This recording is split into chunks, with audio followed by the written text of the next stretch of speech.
Amén. Gloria a Dios. Tengo una palabra aquí. El Señor ha estado trabajando conmigo en esto.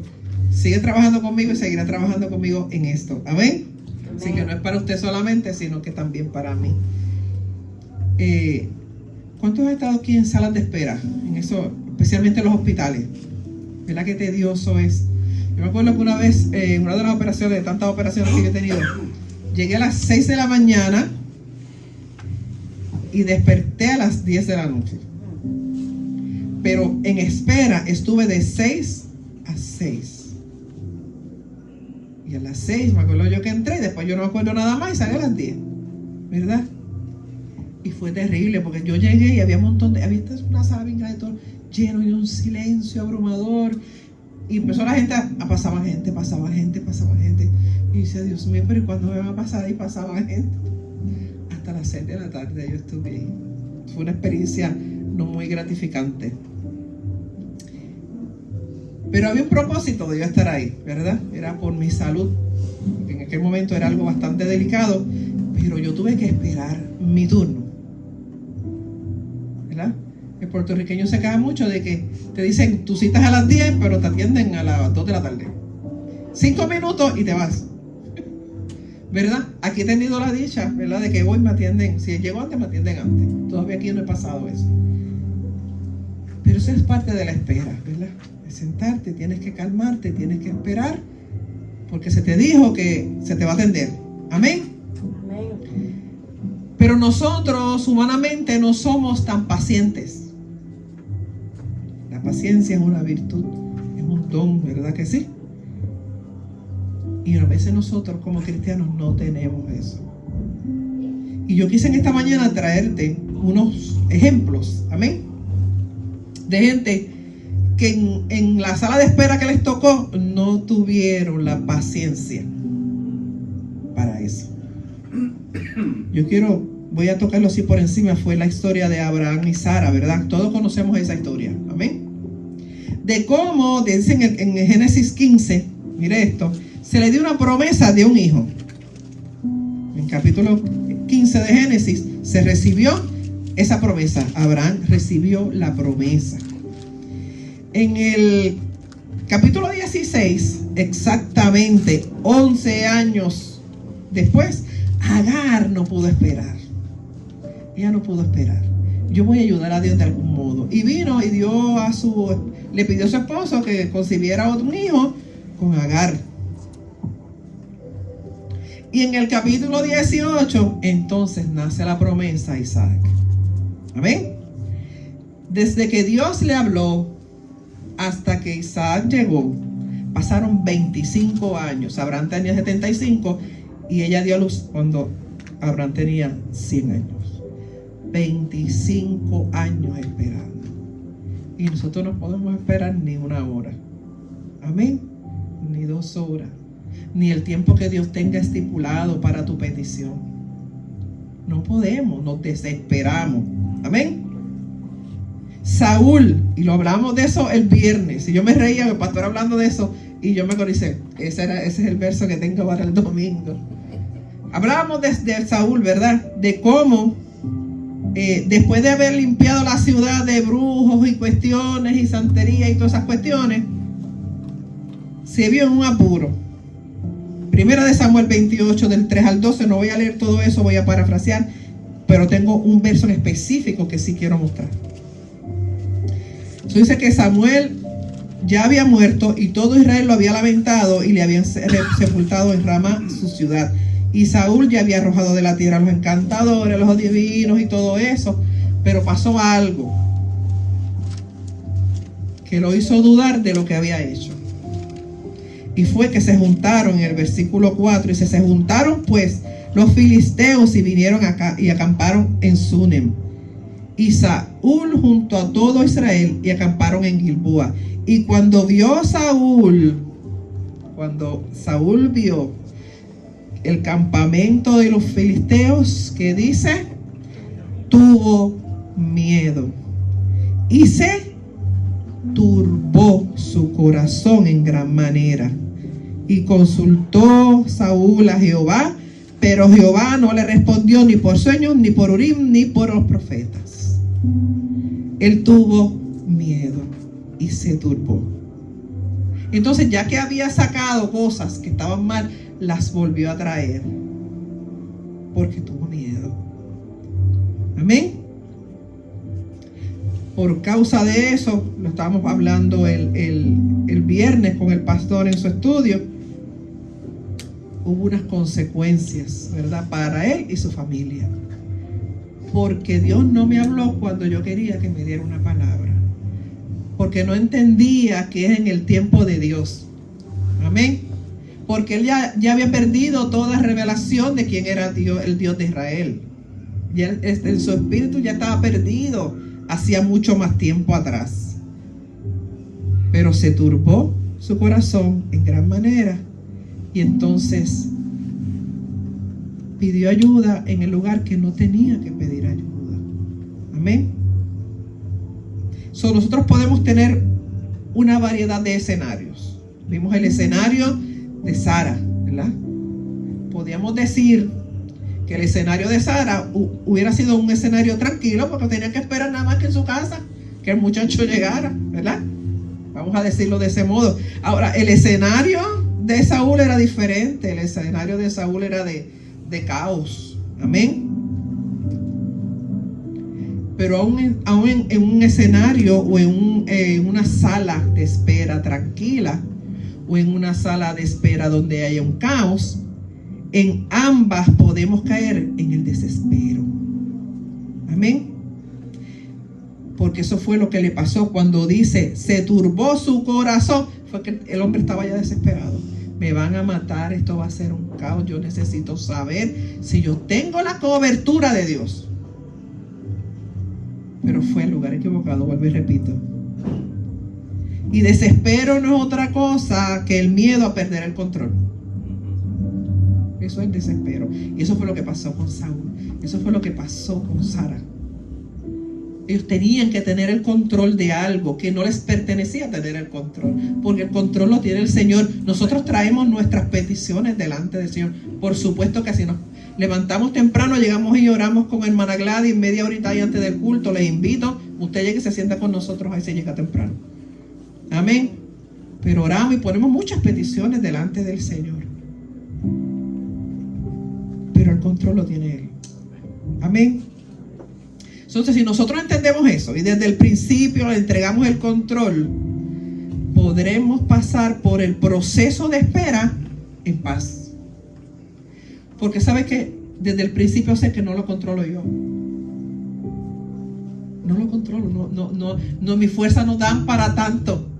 Por eso es que Él te dice, ¿verdad?, que uno ponga las cargas delante de Él, se derrame delante de su altar, porque la realidad es que el control debe siempre ser de Él, no nuestro. David también pasó por un tiempo de espera de desespero total. Pero la parte que le tocó a él fue consecuencia de malas decisiones. Amén. Todos sabemos la historia de él, de cómo él se enamora de Betsabé, se la quita a Urías, lo manda a matar, se queda con ella y ella concibe un hijo. Amén. ¿Verdad? Lo hemos leído. Y él pide perdón y Dios lo perdona. Pero hay consecuencias. El perdón hacia nuestra vida no siempre significa que no va a haber consecuencias. Porque las decisiones malas tomaste tú porque no esperaste. Amén. En 2 de Samuel 12, versículo 14, después que el profeta va y le dice, le hace un cuento, ¿verdad?, de una ovejita que llegó visita y no quería matarla de, entonces cogió la del vecino y la mató y se la dio. Al final él reconoce, porque lo descubrieron, quizás si no lo descubren, no reconoce, pero como Dios es así y conoce el corazón, dice, si lo dejo solo no va a decir que lo hizo, así que vamos a sacarlo a la luz. Y le sacó la verdad a la luz. Entonces él dijo, sí, es verdad, y pidió perdón y dice, tu pecado te lo perdono. Amén. Pero el versículo 14 de 2 de Samuel 12 dice, le faltaste gravemente el respeto al Señor, tu hijo sí morirá. Qué triste. Y podemos decir, ay, que Dios no tiene corazón. Dios es justo, te perdono, pero hay unas consecuencias de lo que hiciste. Versículo 18 dice que David esperó 7 días. Ese fue el proceso de David. Porque tan pronto el profeta se lo dice, el niño cae enfermo. Y estuvo moribundo 7 días. Y yo no me imagino eso. Yo no me puedo imaginar. 7 días yo viendo a mi hijo morir. Y dice que lo encontraban los sirvientes tirado en el suelo. No comía, no bebía, no hacía nada. Simplemente estaba tirado en el suelo. Amén. Y a los 7 días, él se da cuenta porque ve y escucha a los sirvientes murmurando. Y dice, ya el niño murió. Y dice en el versículo 20, que entonces él se levantó, se bañó y se cambió de ropa. Y luego fue y adoró. Dígame si en esos 7 días no hubo un proceso de transformación en ese hombre. Dígame si no. Porque yo me muero con mi hijo, yo me voy con él. A mí, entiérreme con él. Pero este hombre se paró, no comió, solamente se levantó, se bañó y se cambió de ropa y luego fue y adoró. Luego que adoró, fue donde sus sirvientes y le dijo que le dieran de comer.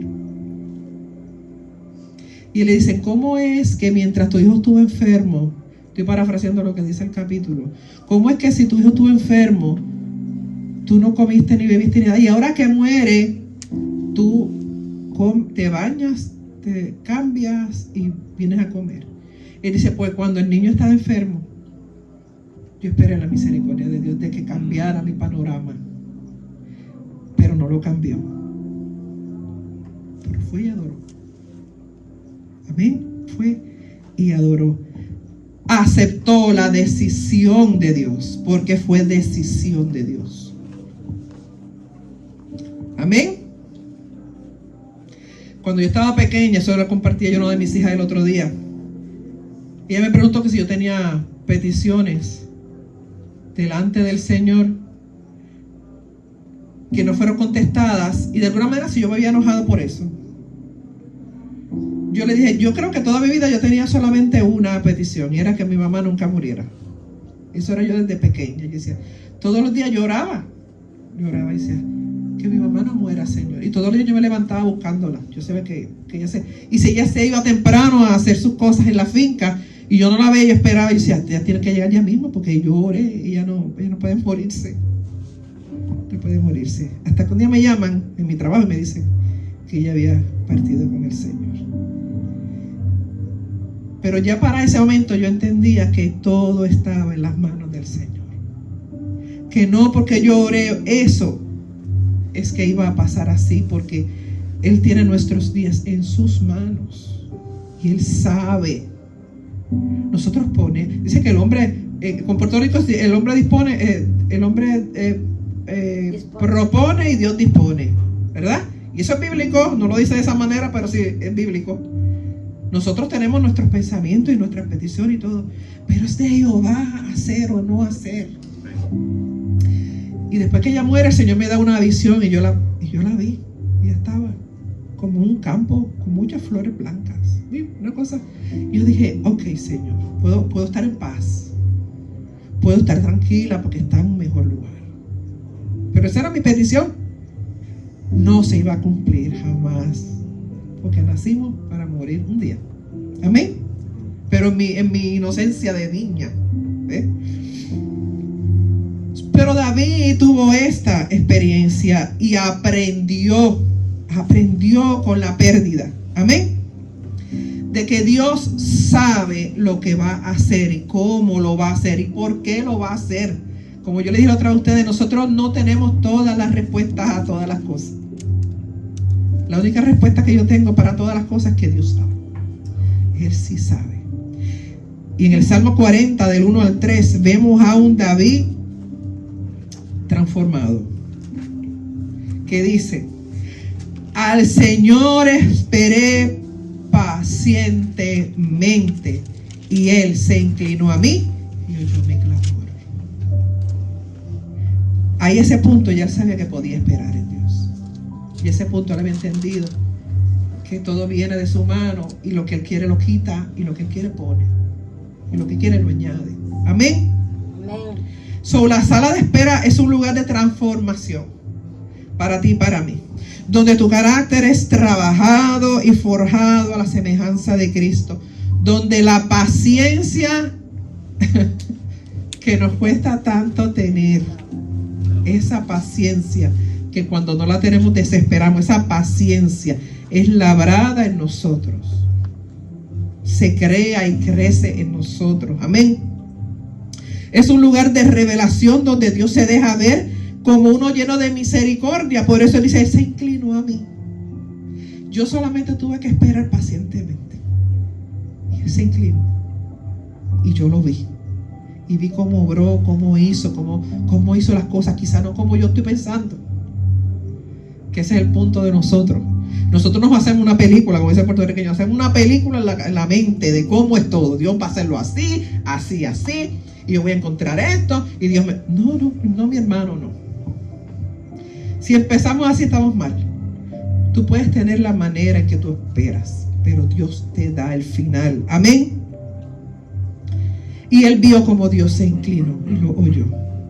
En ese lugar Él te dejará ver su poder de una manera u otra, sea con un sí, sea con un no, sea con espera un poquito más. Sara esperó 11 para meter la pata y 25 para la promesa. Amén. Entenderás que en medio de tu espera el resultado final será siempre lo mejor para ti, aunque en ese momento tú no lo entiendas, hermano. Hay cosas que yo he puesto delante del Señor y he orado, y nunca las vi, nunca las voy a ver, porque no están en el propósito del Señor. Al contrario, Dios me llevó al mismo lugar de otra manera, como Él quiso. Porque yo quiero que tú sepas que en el proceso de Dios hacer las cosas, no se trata solamente de ti. Un ejemplo. Si nosotros llegábamos aquí donde estamos hoy día, había gente como nuestros hijos, nuestra familia, que estaban involucradas en ese proceso. Pues no se trataba de él y de mí nada más, se trataba de nuestros hijos también. Entonces, de la manera en que nosotros queríamos que se hiciera, si no incluye el proceso con nuestros hijos también, no es correcto. Entonces Dios busca otra manera. Vamos a hacerlo así. Y así todo el mundo va para Maryland. Y así todo el mundo llegó allí. Y Él lo hizo como Él quiso, con un huracán, pero un caos, ¿verdad? Usó un caos para hacer al final lo que Él entendía que era en el momento justo lo que Él tenía que hacer. Amén. Oramos no para que se cumplan nuestras expectativas, hermano. Yo quiero que tú tengas eso en tu corazón.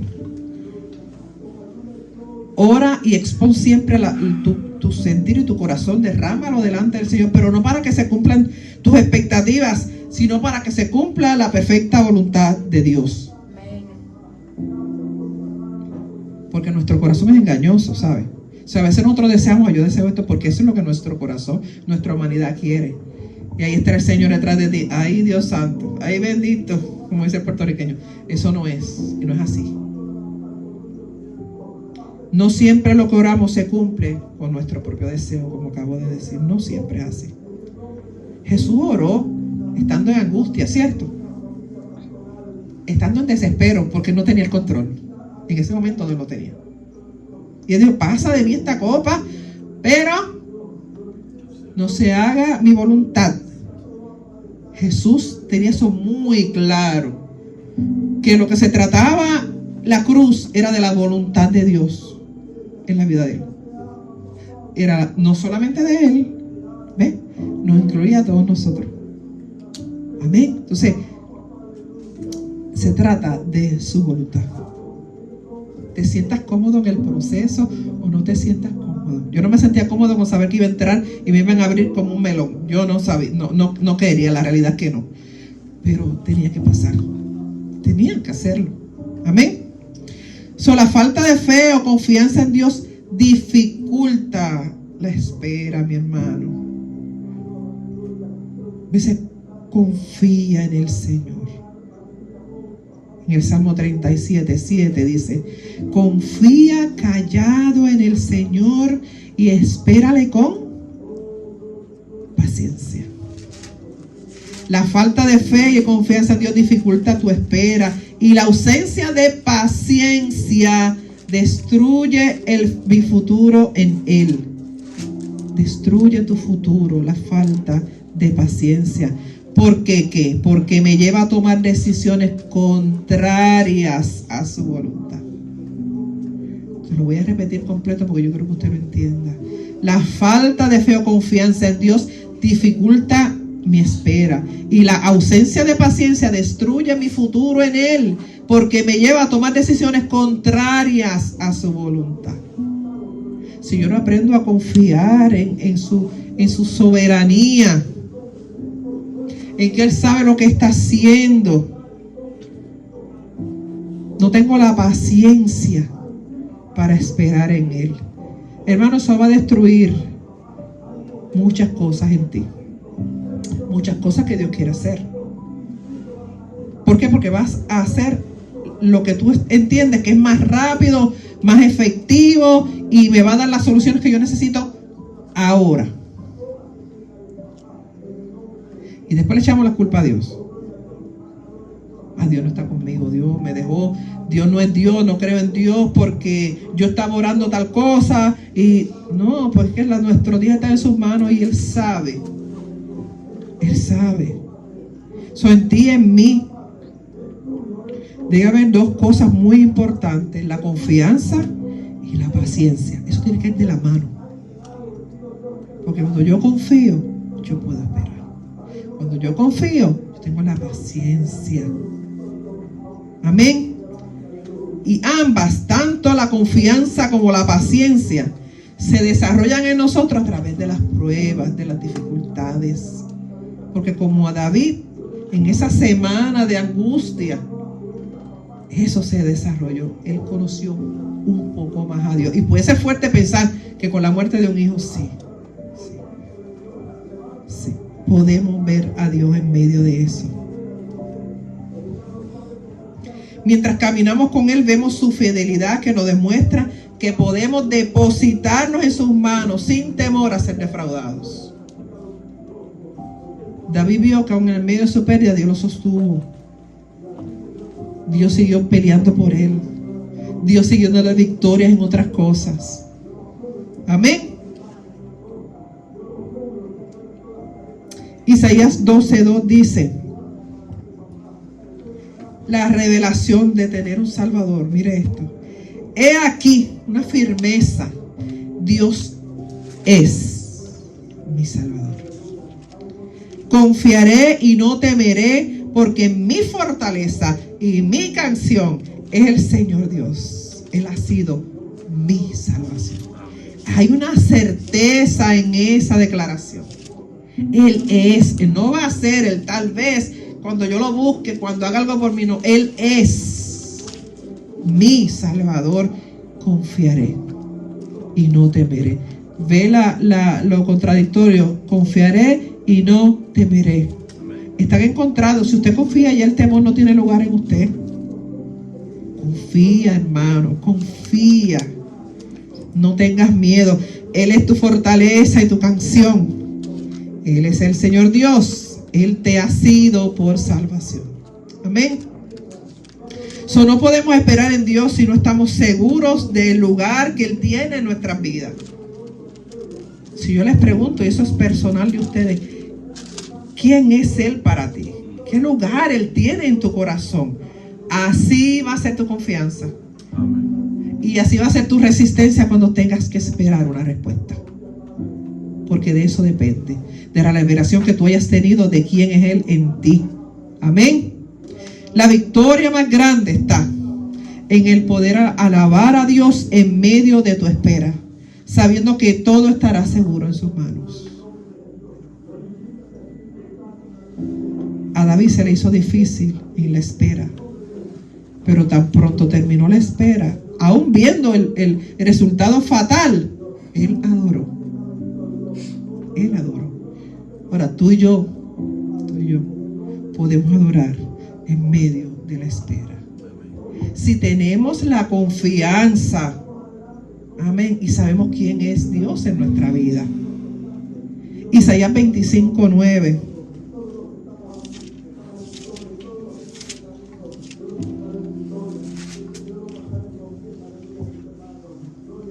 Y en aquel día se dirá. Es como cuando dice, y en aquel día, es como que el día que estuvimos esperando. Porque después de la espera, Dios algo hará. Dios algo hará, hermano. Eso es lo que yo quiero que tú te lleves en tu corazón en esta mañana. Algo Dios va a hacer en aquel día. Amén. Amén. Después de tu espera. Sí, aleluya. Y en aquel día se dirá: he aquí, este es nuestro Dios, en quien hemos esperado para que nos salvara. Amén. Este es el Señor a quien hemos esperado. Regocijémonos y alegrémonos en su salvación. Al final, hermano, Él hará un milagro. Como Él quiera, cuando Él quiera, con quien quiera, con las herramientas que Él decida, Él va a hacer un milagro. No quizás como yo esperaba, quizás use otros métodos, otros caminos, pero lo va a hacer. Cuando tú lo veas la parte más difícil, Él saldrá a nuestro encuentro con salvación.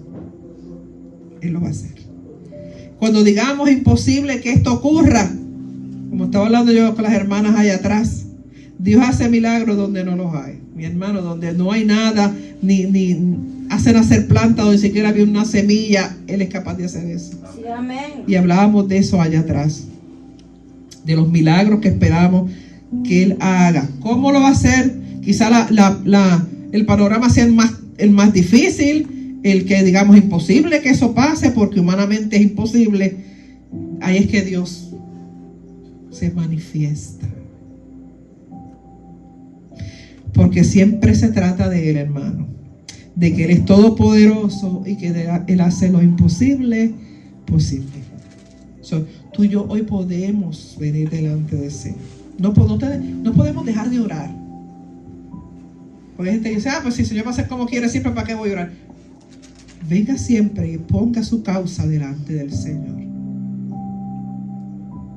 No deje de orar, de venir a su presencia con un corazón rendido, de derramar su corazón ante sus pies y decirle lo que hay en su corazón y lo que su corazón anhela. Porque nosotros como personas, ¿verdad? Como humanos que somos, tenemos emociones, tenemos deseos, ¿verdad? Tenemos anhelos de muchas cosas. Amén.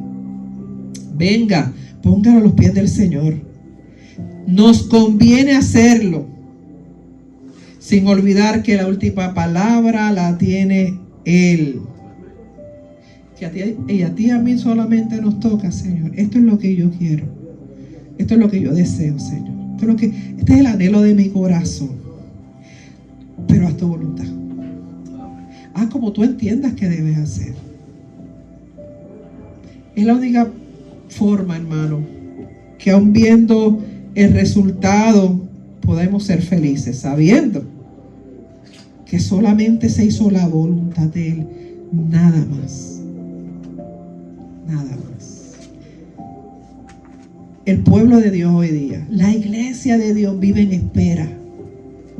¿De qué? De su venida, del día de la redención, de que nos redima.